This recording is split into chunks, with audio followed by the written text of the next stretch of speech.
really excited to be hosting this panel. When the RevTech Summit came to me asking me to speak, I wanted to bring in some friends to really accentuate a topic that's really important and really big right now. Everything you ever wanted to know about fractionals, but were afraid to ask, as Lisa laughs here because she actually coined this. I'm going to go around the room and announce names, and everybody's going to say exactly what they're doing, what their job is in the fractional world, and then we're going to dive in. So we have Lisa Kelly, Molly Bodensteiner, and Adam J. Lisa, tell a little bit about yourself. So I'm currently a fractional revenue operations leader. I had both fractional and project work. So I've had a lot of cycles with a variety of company sizes. Molly? Yeah, Molly Bodensteiner. I am what I'm coining as a hybrid fractional. So I actually work full-time brand side running revenue operations for an organization. And then for the last 8 years, I've been doing either consulting or fractional revenue operations work in my spare time. And Adam? I don't have the brain power to do both. I give Molly lots of credit. I'm a little bit different. I'm a full-time fractional go-to-market agency owner. I do fractional work myself, predominantly in sales leadership, but we run a agency that does fractional services for marketing, sales, success, and RevOps. Awesome. So this conversation is going to be incredible. We're going to start like really basic. This is for both the fractional as well as the founder looking to hire fractionals. But, just at a high level, what is a fractional? Well, I'll start off with a fractional is a part-time shared resource leader. So it's most common in the startup and SMB world, but companies in all sizes can benefit from hiring a fractional leader when they need specialized expertise or experience that they don't have in-house. Now, what's the difference between a consultant and a fractional, Molly? Yeah, in my mind, a consultant is more project-based, right? I would say a little bit more tactical in nature and execution, where a fractional is more of that extension of the team, of the leadership team, and has, I would say, more autonomy and accountability than more of the tactical SOW, check the box type work, which you generally are bringing a consultant in for. Mm-hmm. Okay, so we have like the 101 stage set. When does it make sense to bring fractional resources in?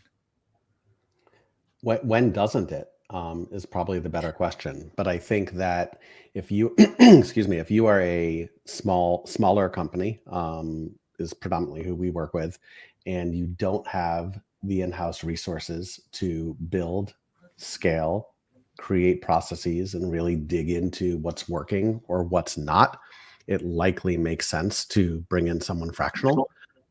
Conversely, if you're a large company and you've gone through a leadership change, maybe someone's left while you're looking for that next full-time leader, so you don't pull the trigger super quick and hire someone that might not be right while you're doing that executive search, it likely makes sense to bring in someone fractional as well to kind of keep together.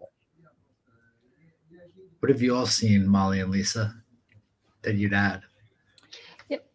The other thing I'll add in here too, especially when you're bringing in what I'd consider, an executive fractional, to Adam's point, especially in the earlier stage companies, growth tends to outpace people's skill set. So when you look at average tenure of CROs, CMOs in those phases, right, I think it's around 13 months, maybe even less than that. So if you're able to bring in the right resource for where the business is to get you to that growth path, especially as you're moving up the curve, right?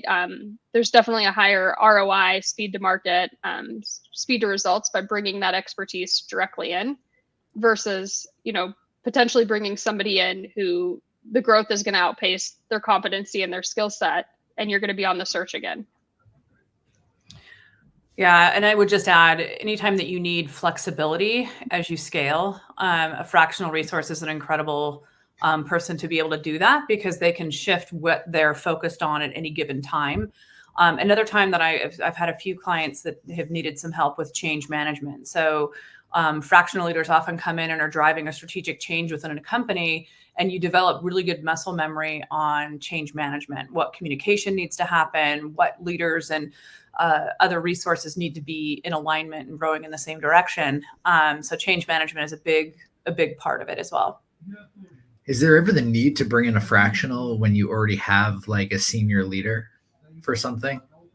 I'm curious to hear like some examples, because I have heard this in passing. Yeah, I think I've worked with some incredibly strong revenue operations leaders while I've been in a fractional position. And I just want to say that it really is about, you're not necessarily better than them in a certain way. You're supplementing their skills. So they come to the table with a certain level of background and expertise, and you may come to the table with completely different experience that supplements what they know. So now you've got double the brain power on your biggest challenges. I love that. Now, how do you set internal and external expectations? Yeah, I think we all could probably tell horror stories on this one. I know for me, when I started, I was really bad at setting expectations, and we would come in with, a specific scope of work. And it was like, hey, well, you're doing great at this. Can you do this too? Yeah, sure. Why not? Like, no problem. You have to, in my experience, be very clear about kind of what you're there to do, what the goals are that they're looking to achieve from this particular engagement. And you have to be kind of laser focused on that. Otherwise, because those who are really great fractionals tend to be good at a lot of things, you'll tend to get pulled in 100 different directions, right? Like, oh, Lisa, you could do this too. Just help me out. Sure, you're adding value, but you're also, decreasing value at the same time, because it's pulling focus away from the core tasks. To me, it's document. What are the expectations? What are we aligning on? How are we progressing to those? Great. This is something you'd like to add on. Happy to do a change order and add it on. Whatever conversation happens on the monetary side happens, but you got to stay really, really focused. Otherwise, you're going to go really off focus. It's that like common helpful versus impactful, right? And it's so easy as you're, this extension of the team and in the weeds to like jump in on something that, is helpful, the fire drill, we need to get this done, but versus like the impact. And the worst thing you can do is get to the end of the engagement and it's like, what did you actually do? And you can't answer that question in a way that like substantiates your SOW of what you said you were going to do, but you're like, oh, here are all the little like hours that I logged on these like small tactical things because we didn't align to the strategy and I didn't follow through. And like, that's the worst position you can get in as a fractional. I think one of the challenges on that is like, you've got to be really honest with yourself and with your client to force those trade-offs and those conversations on why you're not the right person to do that work. And I think that comes with practice and like having those crucial conversations, but is so impactful if you're trying to build your business that way, as well as retain and provide the best value to your clients. Yeah, and I will say I've had multiple experiences, especially early on. Years ago, I would just be handed here's a shopping list of things we need to accomplish, and which one do you want to start with? And I learned through some bad experiences that it needs to be written. To what Adam was saying is like not just, hey, we've had a great conversation. You're gonna march forward and help us with this strategy. I want to see it in writing. And I think it helps both the company as well as the fractional leader outline exactly what we're going to expect from each other and where that power line starts and stops. Because it is easy, like, hey, just one more thing. Hey, can you just maybe jump in on this meeting and help guide it a little bit? And you end up with, to Molly's point, like instead of getting the touchdown, you've only moved 5 different plays down the field 5 yards. And that's not what a fractional wants to do. We want to have impactful change in an organization. Doubling down on that, like you couldn't have said that any better, because what happens is if you have these broad goals, and I've seen it, right? Hey, Lisa, I want to hire you as a fractional RevOps leader. What's the SOW? Improve RevOps. That is not an SOW. Like improve RevOps is the akin to someone telling me, I want you to increase sales. You got to get really specific about the challenges that you're looking to solve and what it is you're looking to solve them.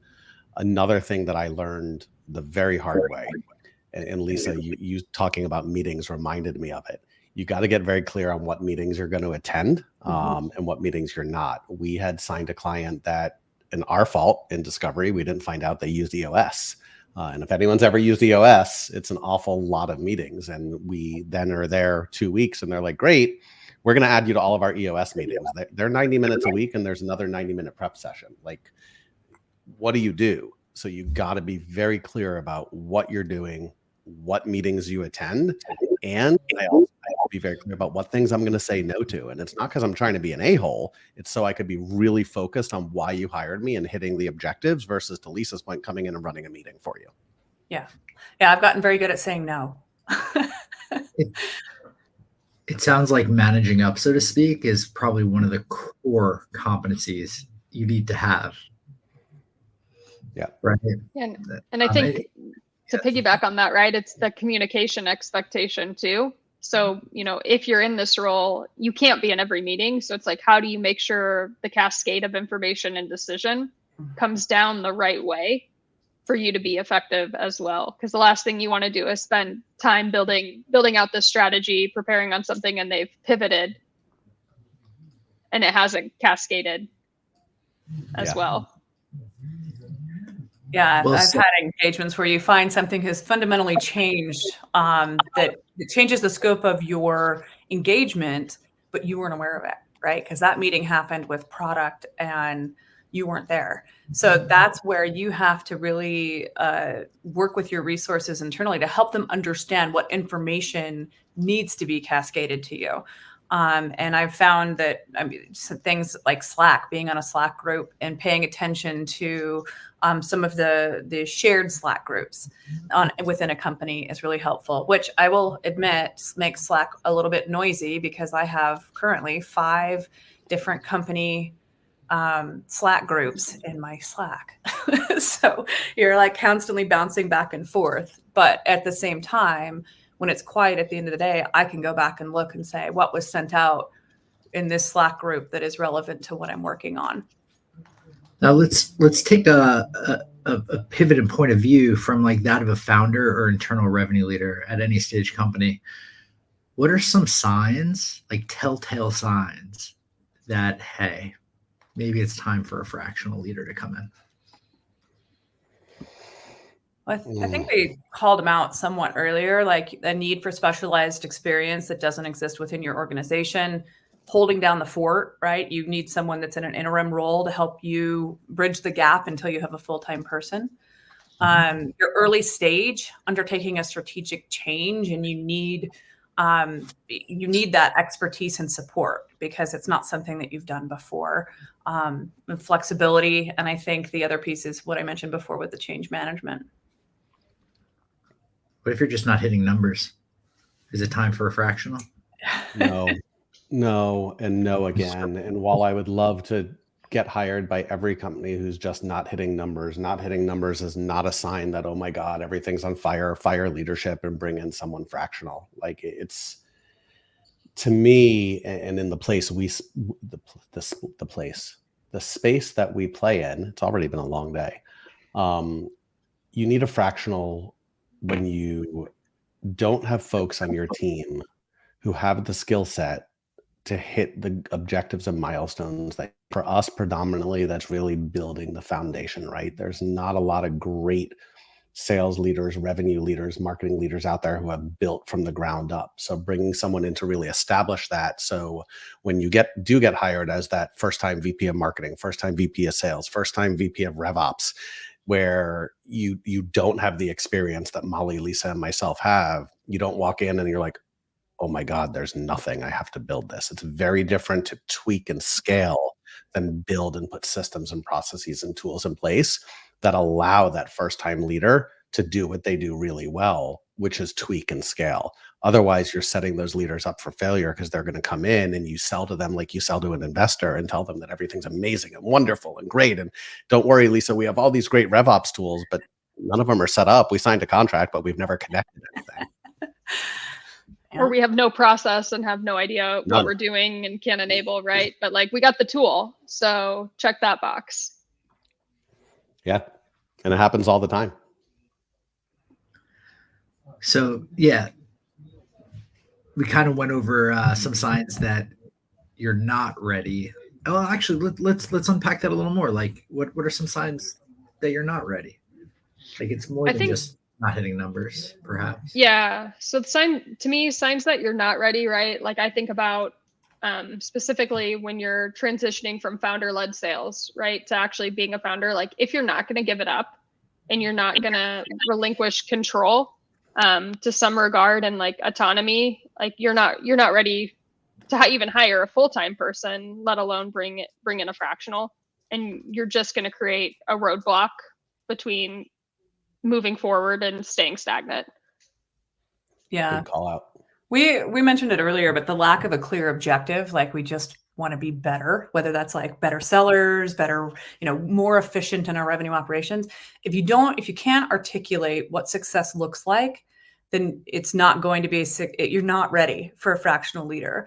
And I've coached a few people through this to say, ask the why, right? Like say be, why do we want to accomplish this? Why is this important? The other thing that is a big red flag is resistance to change. Having a really, really short-term focus. We're not magic bullets to solve simple and temporary problems. And then instability, whether that be from limited resources financially or high turnover. So one of the things I'll say is that fractionals are much less expensive than hiring a full-time resource. However, they're not free. So you have to make sure that you have the resources, budget, everything to support them being successful in a longer engagement. And I think this next question is kind of interesting because this sets you up for success, right? Like the types of goals that are appropriate to give fractionals. Like, do you give them your whole number, or like what part of that is appropriate, is good to like best set the pace for a successful relationship? Like, what do KPIs look like? Well, I will say my point earlier about the operational efficiency, like when people are just like, oh, we need to be more operationally efficient. And again, why do you want to be operationally efficient? Is it to save spend? Are you trying to, increase your revenue by having your sellers be more productive? Like, what is the why behind this? And that's what I like to tie the KPIs to, like the underlying what you're trying to accomplish is more important than just like, we need to be more efficient and we want to expand into a new market. Okay, what are the revenue goals associated with that? And what information do you know that makes you believe you should do this? So, yeah. Yeah, I have a little bit of a different opinion on KPIs in the sales world. We don't accept KPIs that are revenue related. And the reason for that is, as a fractional leader, we can come in, we can build all the systems, tools, process, training, et cetera. But what I can't do is force you to implement anything that we've put into place. I also can't ensure that you have the right team in place and you've hired the right people to hit these milestones. Like, there's so many things that are out of my control. We tend to base our KPIs around the build and around the things and around specific deliverables versus actual revenue numbers and things that we don't have control over.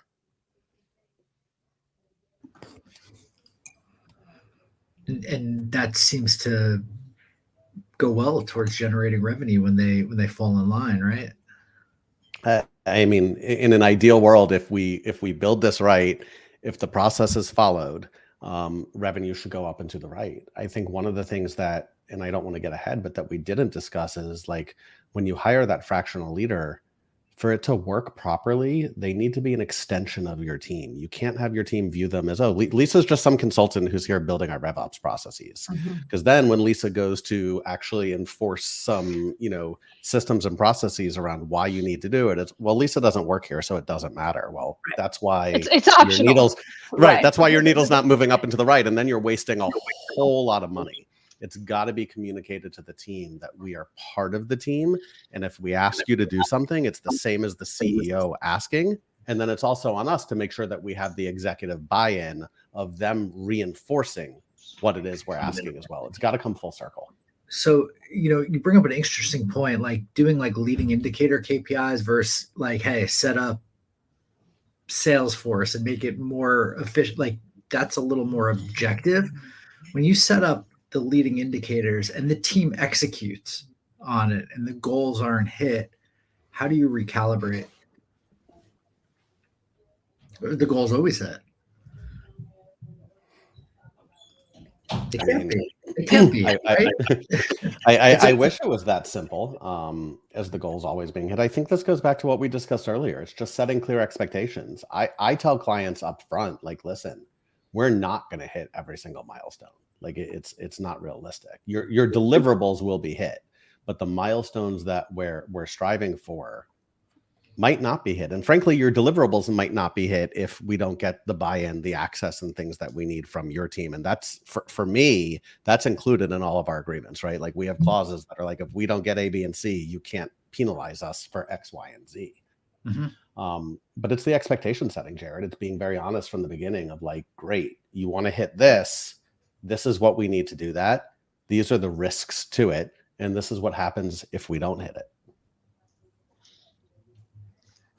And I think it's not to say, right, like that we don't care about KPIs or look at KPIs and measure against KPIs, right? Like that's still extremely critical in the milestones and into the deliverables. It's how you as a fractional are ultimately accountable for those KPIs that aren't in your control, right? So like if Lisa spent time building out, a full rev engine, launched a new go-to-market process, right? Like adherence, she's going to be paying attention to that pulse check, right? Like, are we getting adherence? Are users completing training? Like, are they following suit, right? And escalating that up. And that's where, you should have those benchmarks as a team that you're hitting against that. But it's not, hey, Lisa didn't deliver on this because we hit 75% of our enablement plan when Lisa's not accountable for enablement. Yeah, exactly. It has to be the things that I will agree to as far as objectives and or KPIs all have to be fully within my control. And I think that's something that you have to be really, really careful of when you're setting expectations and communicating what you're going to be doing, because with the team themselves saying, yes, I'm going to build out this plan, but these are the resources I'm going to need to get it done and get it implemented. And then this is the accountability plan that is going to follow up. And that's going to be on you to be able to make sure that this happens. Because the other piece of it is when you've built something, to Molly's point, we've built out this new engine. It's going to last. It's going to last longer than my engagement. And so that often has to be something that I'm training them how to be successful after I'm gone. So in a way, you do end up, coaching yourself out of a job, but it's very satisfying because you leave the company in a better spot than when you got there. And I love talking to you all about this, right? Because if anybody who's watching this has a fractional that they're dealing with that guarantees all of this stuff outside of their control, you should probably think twice about working with them, because people will say anything. They're looking to take your money as someone who has replaced fractional folks who have come in and done just that, not delivered. When someone tells you, oh, I'm going to build your entire GTM playbook in 45 days for $2,999, I promise you they're not going to. When someone doesn't push back on your scope of work and on your expectations and objectives, I promise you they're not the right person. Any good fractional leader, arguably any good full-time leader too, by the way, is going to want to engage in dialogue with you and push back and reset expectations for success. If they look at you and you're like, oh yeah, Jared, no problem, we'll hit all of that, probably the wrong person. One thing that I hold in high regard outside of integrity in any relationship is the ability to figure it out. You're in an environment that if it was easy, everyone would be doing it. You would have hit all of your goals already and all of this. The ability to be with people that could miss, but figure it out with you is so critical. And that's cool. And this whole group on this panel has that, which makes me excited to be talking to you all. But Molly mentioned something earlier. One use case for fractionals, one of a handful that we discussed, is you might not have the right leader at the right time. right? Like you might have somebody killing it, seed and series A. The company needs somebody else at BC. How do you find the right fractional leader? Not just a good one. On LinkedIn, everybody's a fractional. Not many people. I personally have never seen I'm a series A fractional on anybody's profile. How do you find this person that's the right person for your stage? Well, And good. And good. I think it really assess what you're looking for, define your objectives, and do your research. Use your network. I think that's one of the things that's really important is that a good fractional, their reputation will precede them. People will point them out. I mean, almost, I shouldn't say almost, exclusively my work has come from word of mouth. People saying, hey, Lisa, help me with that. You should talk to her, and referring me to other people. But that's, I mean, people have engaged with me because I have put a lot of effort into ensuring that I don't have a failed engagement. And to Adam's point earlier, a chunk of my business has come from following around bad fractionals. So that's They're something. Always the same ones too. Yeah, probably. But I do think that you have to do some research. It's not something where you're just like, hey, you're a fractional. I need a fractional. Let's pair up. Because that is a great way to end in disaster. When you look at experience, right? And like, you know, the best fractionals have a track record of brand experience. And, you know, generally looking at where have they spent their time, how have they spent their time. Like, you don't tend to see people go from, you know, seed to IPO to like, and bounce around, right? There's generally a really strong bread and butter that people enjoy, right? Like, I know me, I'm a seed, I'm an A, I maybe will be a B because I like to build, right? I like to come in, I like to build, I like to shape, I like to innovate, I like to change versus more of like the long tail maintain or, you know, year-long ERP type initiatives that you get in the larger companies. So you start to kind of understand that. The other thing is like ask those pointed questions of the fractional, right? I'd be disappointed if somebody didn't ask for a reference or to talk to somebody who I had delivered on, right? Same thing you would do if you're hiring a full-time person. Have those conversations, right? There should be a portfolio, there should be a track record to substantiate against. I will also say Molly is a C and a D for companies that grow so damn fast. She finds herself there still. Yeah, I agree with everything they said. Like most good fractionals, the business is all inbound. Like all the fractionals that I respect, they're not the ones that are calling you asking for your business. They're arguably so busy that they're telling you like, I could take you on in 30 or 45 days. I can't do it today because I'm closing out a project. They're the ones who are not promising you unrealistic things. They are the ones who want to interview you and people on your team as much as you want to interview them, not the ones who are salivating over, let's get it signed today. Let's make sure that we're doing this in a really good way to make sure that we're setting you up for success.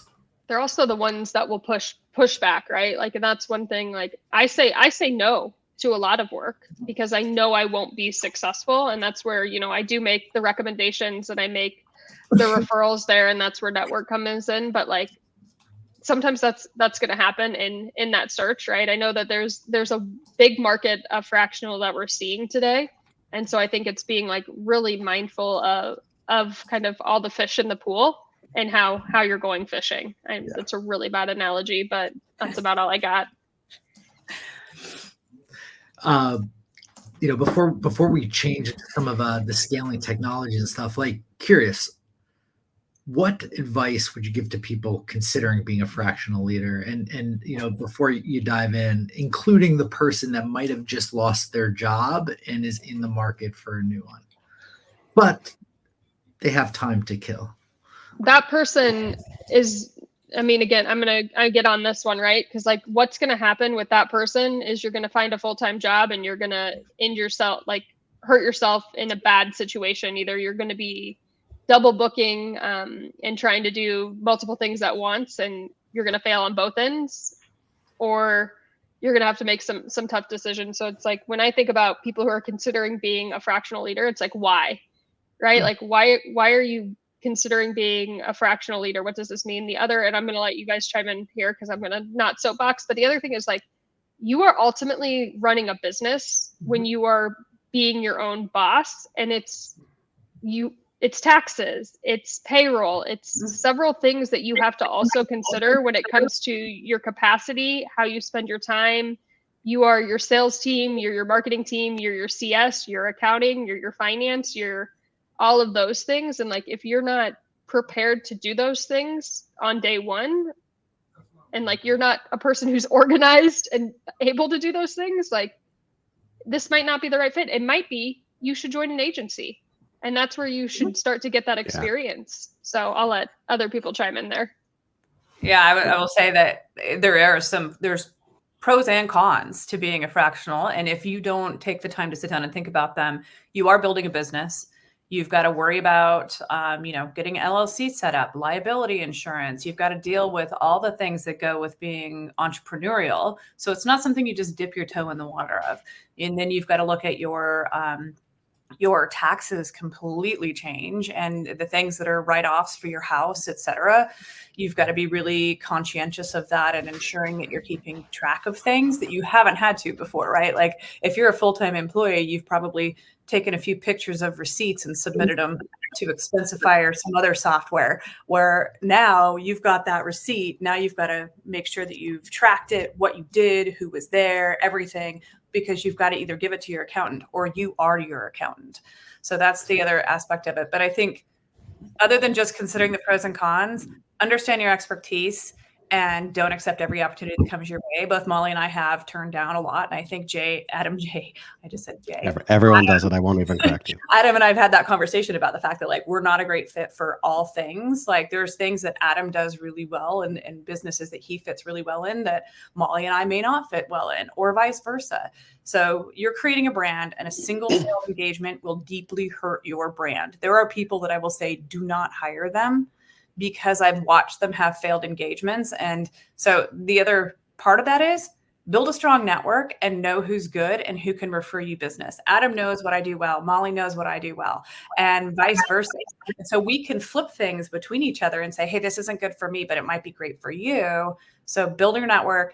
And then also, Molly brought it up a little bit earlier, ask your clients to be references for you when you finish up an engagement. That's important.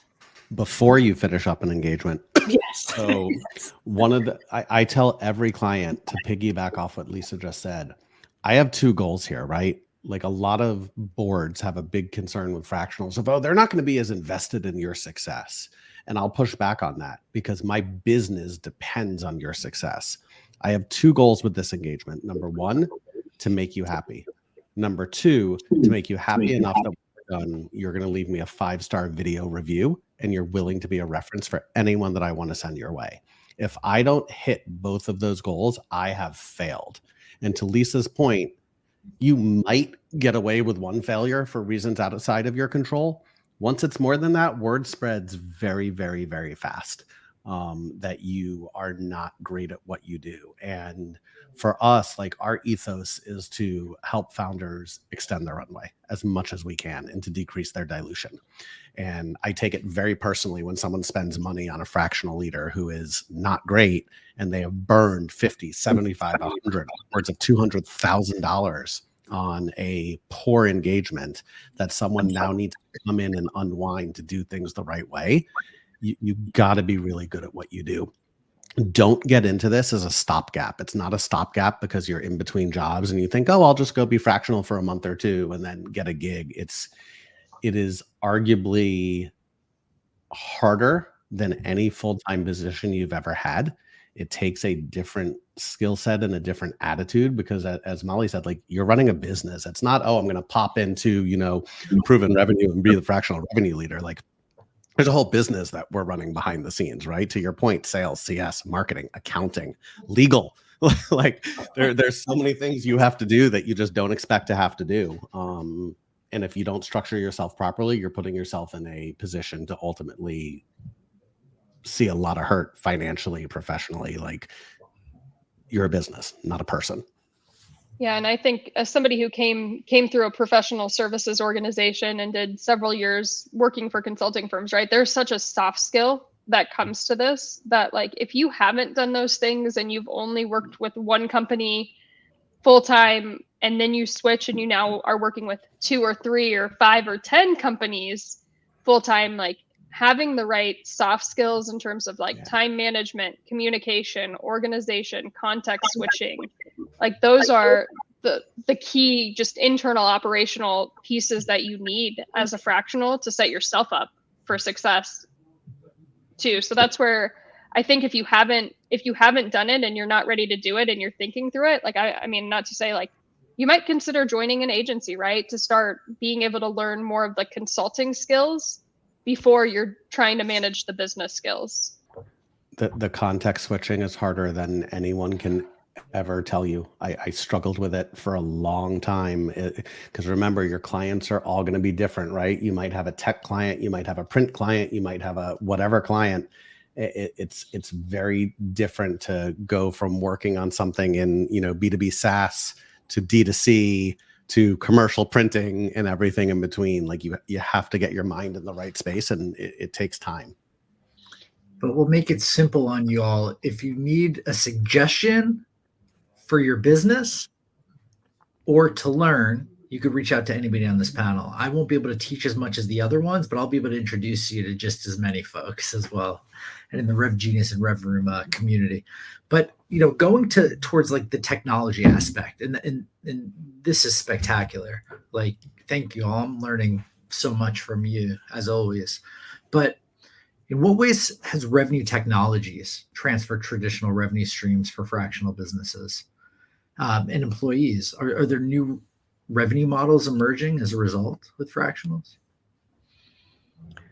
I think that some of the new technologies out there are allowing companies to innovate in ways that they haven't been done before. We have been restrained by technology for a very long time, and more tools are coming out that release you from those restraints. So you're seeing better pricing models, you're seeing better benchmarks, better data analytics, and that opens up a lot of opportunity, but it also can create some swirl, right? Like, what is the right thing for us at this time? What technology should we be leveraging?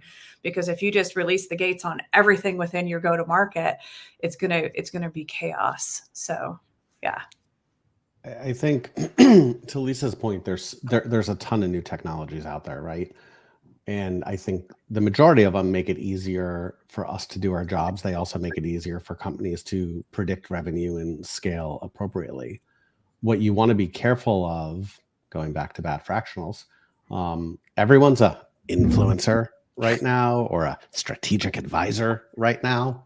Just because someone tells you, you know, hey, I'm your new fractional leader, or I'm looking at being your fractional leader, and here's the 5 softwares you need to use. No others, these 5. I promise you it's because they're getting paid to recommend those 5. And don't misunderstand me. I have no problem with affiliate agreements at all whatsoever. But a good leader is going to give you options and not just tell you this is the only thing you need to use. There's so many tools out there that can do a lot of things and that have a lot of overlap. You need to find the one that is right for your company specifically. I know Molly took herself off mute, and these two are much better at technology than I am, hence it's the RevOps world, but that's my little soapbox. And a great fractional, right, is going to work with you to write your business requirements and really your use cases and help you think through the process and the output of data that you're trying to implement technology to drive, right? And I think that's huge, right? Like, and I'm a, not to say like a tech snob, right? I love being in this space mostly because of all the different tools. And I am such a geek when it comes to setup, configuration, development. But again, like I don't want a tool that makes more work, right? I want a tool that makes things better. And I think that's when you get to that like playbook mindset of like, here's what we've got to do. This is what it looks like that lack of flexibility, like you're just getting a can, right? And that's to your point where you said, oh, somebody who's going to charge you $2,400 and get you, your go-to-market playbook. Yeah, you're getting their IP that they developed that they don't actually know how to scale or customize or adopt. Like, They might not even have developed it. They probably bought it for someone else. Yeah, I mean, like there's best practices, but Yeah. best in class is knowing how to adjust best practices to meet the needs of your business, and like that's what you've got to look for.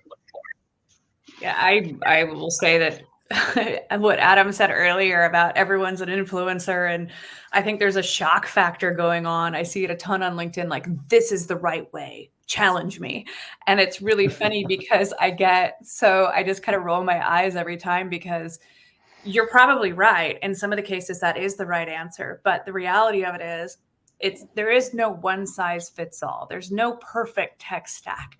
And I have seen perfect tech stack used in so many articles, and everybody wants to be part of the perfect tech stack, right? But there is no perfect one size fits all tech stack for everybody. Well, building on this, I joke that the tech stack you're going to implement for your client isn't even close to what you would have. Like, if you're a one person operation, you might not even be on HubSpot yourself. You might be in a spreadsheet. Yeah. Or something like more intuitive. So like how I take this question, like the revenue technologies that are out that have empowered fractionals are more because up until now, all the technologies out there for the most part have been to help small, medium, or large companies grow. Well, if you're a one-person shop, I don't even know if you're like traditional, like small company growing, and you might have other needs. So like there's more creator tools that might be like that. And then on the other hand of the thing, to Adam and Lisa's point about being an influencer, now you have fractionals selling playbooks on Gumroad or related, right? And this is a lead magnet to getting new business. So it's more than word of mouth. It's like everybody's becoming a marketer, for better or worse. We've seen both hands of the spectrum. Some phenomenal people that are doing phenomenally, and others that are just causing hype. So I find that super interesting, and that goes with like my whole like collaborator mindset. People connecting with brands is big, but what future trends do you see at the intersection of revenue technologies and fractional business models? For better or for worse? Go ahead, ladies No, first. you go ahead, Adam. Nope, please. No, I was just going to say, I mean, as far as the trends that are out there, you're seeing consolidation and streamlining of a lot of technology. And I think one of the things that I want to call out is, if you are a fractional, it is part of your job to stay up to speed on what's out there, because you need to be able to understand what is up and coming, what is maybe going by the wayside, because especially when you've been a fractional for a long period of time, it becomes very easy to stay, out of the industry noise, and I have to make a concerted effort to stay in touch with it. So, and then obviously, automation and AI driven insights, that's a huge component of where I see the revenue technologies moving. However, you got to be careful, because there's that shiny object problem that AI has right now, right? Like, oh, I'm going to AI that. I'm going to add AI to this and AI to that. And I'm like, well, that's why. Just why. You understand what AI is and what AI isn't, I think, is a really important trend.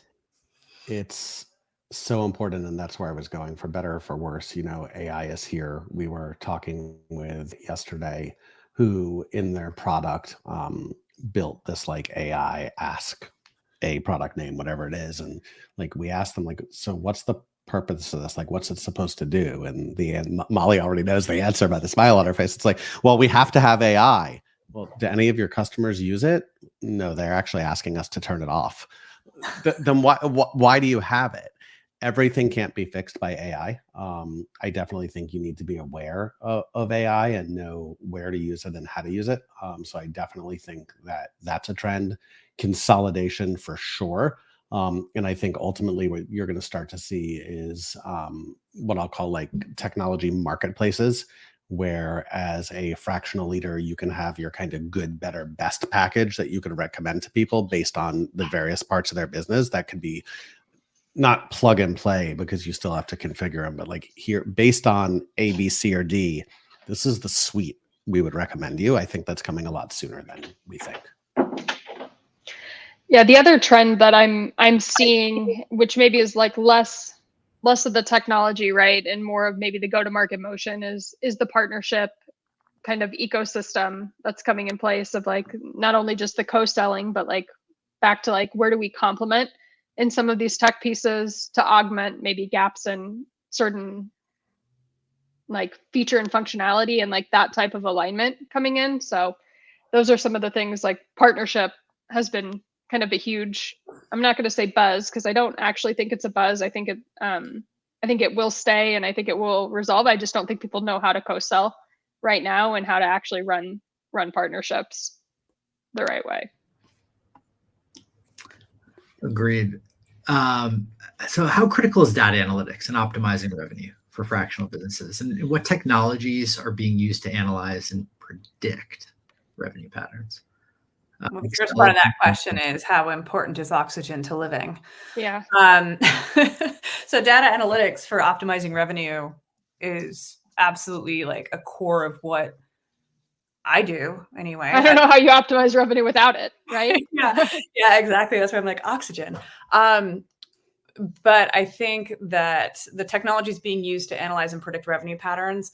I came from the time when I was using, 50 to 100,000 line spreadsheets to do pattern recognition and find algorithms that could be built to predict revenue. Right. And I think that that's kind of the world I've come from. But what you see is more and more of these technologies are eliminating that manual work that used to be required to look for that patterns and being able to highlight pattern recognition. That's one thing that I do feel like AI is going to have a huge impact on, is the ability to, they're not going to be able to bridge that gap between the data and what's really happening in the trenches, because I think that's one of the areas where people think, oh, AI can just tell me, hey, we have a problem between stage 3 and 4. Great. Why? What is it that's changing? Like, what is the behavior, the psychological things happening in the trenches that matter to that data? So I think making the data analytics actually come to life, I don't think you're ever going to remove human beings from that part of it. 150%. Sure, AI could tell you that your stage 3 deals are, 20% above average of what they were, last quarter.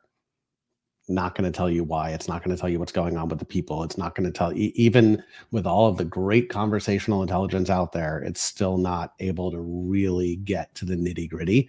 And that's where I think people come in. But if you're not deeply looking at data, like I say it all the time, in data we trust and all else we don't. Like, all of your decisions need to be data backed using the tools you have available to you. The days of running and scaling a business on gut feeling alone, gut feeling's important, but on gut feeling alone, it's not going to happen.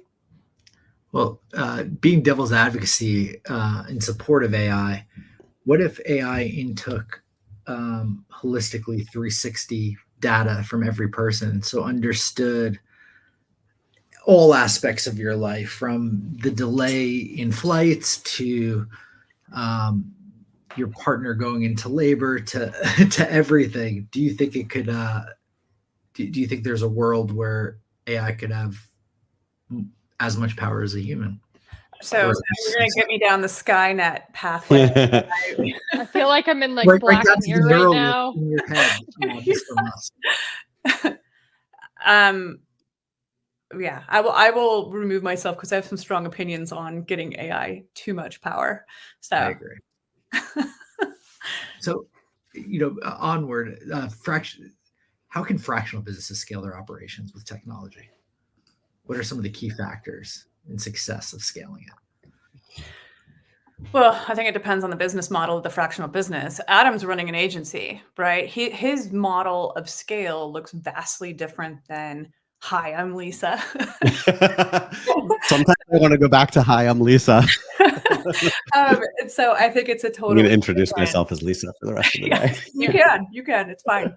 I think it really depends on the business. It's going to look very different for Molly, than it is for me, than it is for Adam, and any number of people out there.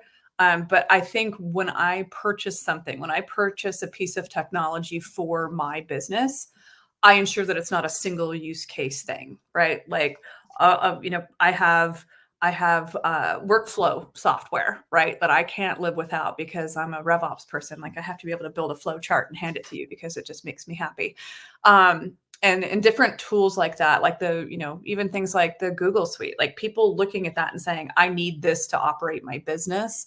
And looking at when do you go to the pro plans and when do you expand that, because you can quickly develop a $5,000 a month tech stack for your own little business. But if you're only generating, $20,000 a month or something, that becomes, I'm spending 25% of my income on technology. Does it make me 25% better? Right. So I think there's trade-offs, and you have to ask yourself if that's really something you need or if it's just something that's cool. And it goes to your goals, right? Like for me, I'm not trying to go increase, my revenue 50% month over month and continue to grow, right? I'm in a very mindful maintenance where like I don't need a CRM. My spreadsheet works great. Like the way I handle things is like the right ROI. Yeah, would I love to build all this cool stuff out? Yeah, but I don't need to. And then it goes back to like the marketing side of it too, right? You're running your own business, right? So Adam, as an agency, right? Has different components of like, I probably need a website. I need a logo. I need these things where like I've gotten by for 9 years without it. It is. It's so vastly different. And I think the advice remains the same though. Like you have to look at the spend and the dollars and cents have to make sense. Like we're still on the free HubSpot plan. Are there a couple things that I'd like out of a paid plan? Sure. Can I justify the additional expense? You have to look at the margins. But I think to Lisa's point, like there's certain things I can't live without. I very much like workflows as well. So I have my platform that I'm willing to pay for to be able to do that and have people be able to come in and, play with the boards. But, for a while, we even debated, do we want Zoom or is Google Meet for free good enough? We chose Zoom, but that's a whole different conversation. Google Meets for free is more than good enough. There's some people. Yeah, listen, I know people who swear by it, and everyone's going to be different, but it's got to be stage and scale specific to what you're looking to do. To me, it's the 80-20 rule, right? Like, is this going to fix 80% of what I do, or is this going to fix the 20% outlier? If it's going to fix the 20% outlier, you don't need a software for it. You don't need to pay a monthly fee for it. Like, you're a fractional, figure it the F out, right? If it's going to solve 80% of your problem and make your life better and make your business grow, if that's what you want, that's fine too. There's lots of fractional leaders, like Molly said, who listen, I only want 1 or 2 clients a month. That's okay. There's other folks who, listen, I want to run 10, 15 clients a month. It's just a very different business model. Yeah. And one thing I'll say for fractional is people that are going into that world, don't be afraid to lean in on your client's tech stack. If you need access to something that you don't have access to today, lean into their tech stack. I need access to this. I need access to this tool within them. And most of my clients have been completely open to, I have more email addresses than I can name because they'll add me to their systems. And now, like when I go to Salesforce, it's like a shopping list of logins. Yeah. But I think it just depends. But I think if you have an opportunity to leverage a company that's already bought an expensive license, use it. Yeah, that is key. The caveat I want to put there is everything that you create, make sure you download and copy for yourself because that is your IP. Even if you're creating it using their tech stack, your specific things, make sure that you're downloading that so you remember what you created, because that's going to become your repeatable, scalable processes. But Lisa, you nailed it. Like why we used Miro. It took us a long time to use Miro, but for a long time, like we had a client that used Lucidchart. Give me the license to Lucidchart. If it's just for you, I don't need to go out and buy something. Everything I'm doing is for you. And at the end of the day, when I leave, which I'm going to, you want to make sure that you have this in your database as well, because it's yours. Yeah. Well, by the way, on that note of the IP, make sure you read your contract because it may not be that too. longer. That too. That's all I was thinking of. I've seen many employment agreements by this point, and you do not own your IP if it's on our Yeah, IP. I was just saying. Well, but so the other thing that I really like from a fractional perspective, like one of my clients right now, I'm completely immersed in their, like I run a separate browser with just their work on it, and so what that means is that I don't have to concern myself with them. I'm not taking anything with me. They shut off my access. They own what I built for them, and they own what they have. And I personally like that a lot better, because a lot of the projects that I've worked on are very specific to that organization. And I still You have should do a separate browser. It never we run here. Every client should be a separate browser, because otherwise you run the risk of sending something to the wrong people. I'm OC, like my browsers are color coded per client, so I know exactly who I'm working on, so that I don't put something in the wrong Google Drive. Chrome profiles are like just the best. We're going to put all of our contact information in the comments or in this conference somehow. And to continue the conversation, reach out to any of us. This is an all-star panel. Most of them are hireable now, but depends on the need and the fit. I am blessed to be in another room with you all. Thank you all for joining me. Thanks for having us. Yeah, and Molly and Adam, it's always fun. Yes. I know. Thank you all for watching. Come join us in Rev Genius or Rev Room if you're a leader. And thank you to the Signal.